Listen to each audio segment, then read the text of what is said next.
আরে বন্ধু তুই করে দিতেছো? আরে আমি যাইতেছি একটু বাজারে লেবু কিনবেন নাকি? ওই ইফতারের সময় শরবত বানাবো তো।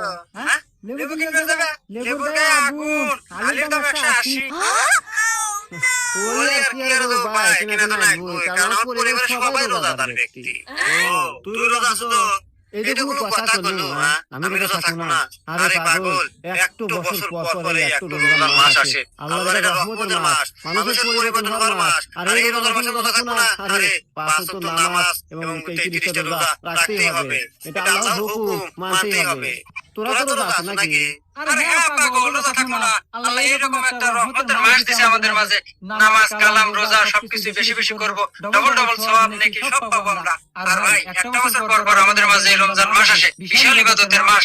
এই মাসে আমরা রোজা নামাজ বেশি বেশি করব এবং বেশি নেকি পাবো। আর আমরা থাকতেছি আর থাকবো ইনশাআল্লাহ। আরে তোমার কথা শুনে অনেক খুশি